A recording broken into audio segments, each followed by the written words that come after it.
Welcome to Karma's Harvest. We often hear that the truth will set you free. But for some, the truth is a cage they build for themselves, brick by digital brick. Julian believed he was the architect of a new reality, one where he held the keys to everyone's perception.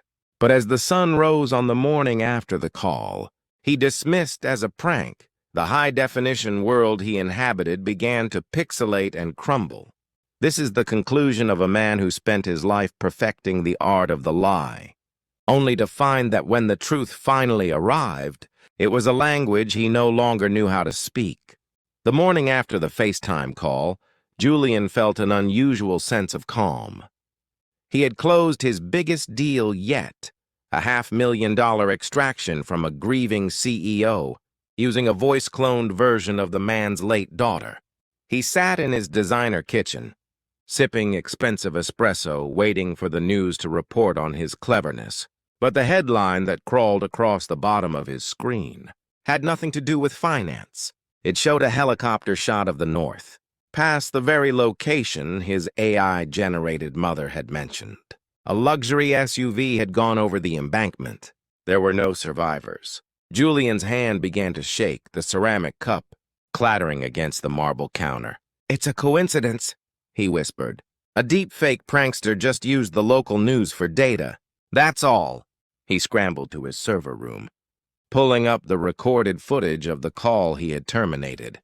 He zoomed in frame by frame, looking for the rendering errors he had mocked. There, in the corner of the frame, was the detail he had missed: a small silver locket hanging from his mother's neck. In the video, it had been dented and charred. Julian realized with a jolt of ice-cold horror that the locket was a one-of-a-kind heirloom he had given her just last month, a piece of jewelry that had never been photographed or posted online. No AI could have known it existed, let alone modeled the specific way the light hit its scratched surface. The clipping he thought he saw in her hair wasn't a software glitch. It was a jagged piece of the car's sunroof embedded in her scalp. The unnatural glow in her eyes wasn't cinematic lighting. It was the reflection of the fire that was about to consume his childhood.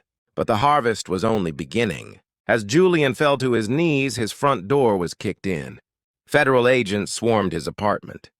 They didn't just come for his servers, they came for him. The police had found his mother's phone at the crash site.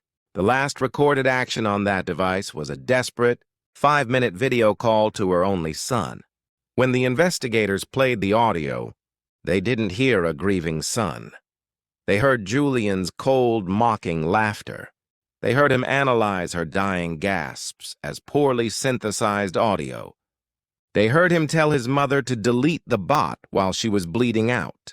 In the eyes of the law, and more importantly, in the eyes of the public, Julian wasn't just a scammer anymore. He was a monster. His own defense in court became his ultimate punishment.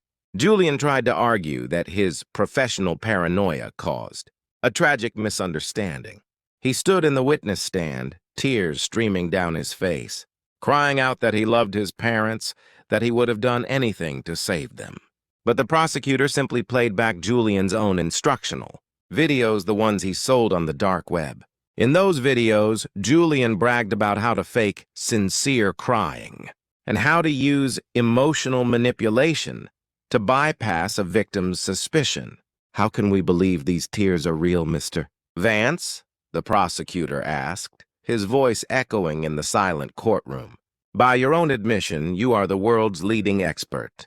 In faking this exact expression, you have spent years ensuring that no one can ever trust a human face again. Why should we start with yours?" Julian was sentenced to the maximum term for his financial crimes. But the true prison was the silence.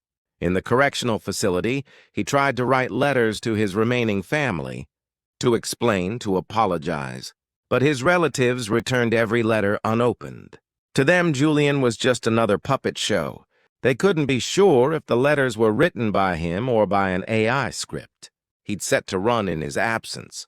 He had successfully murdered the concept of truth, and in doing so, he had erased himself from the hearts of everyone who ever cared for him. He sits now in a cell haunted by the memory of a screen he chose to swipe away. He realized too late that technology can mimic the voice, but it can never replace the soul, and once you lose your soul to the machine, there is no undo button. Thank you for watching the final chapter of Julian's Harvest. This story serves as a powerful reminder that, while we live in a world of increasing artifice, the only currency that truly matters is our integrity and our connection to those we love. If this story made you want to call your parents or hold your loved ones a little closer, then our mission is a success. Next week, we bring you the story of a luxury hotel owner who overbooked his heart, treating his guests like cattle until he found himself stranded in the one place. Where money can't buy a room, you won't want to miss the infinite waiting list. Subscribe and turn on notifications to join us for the next harvest. Until then, stay real in a digital world.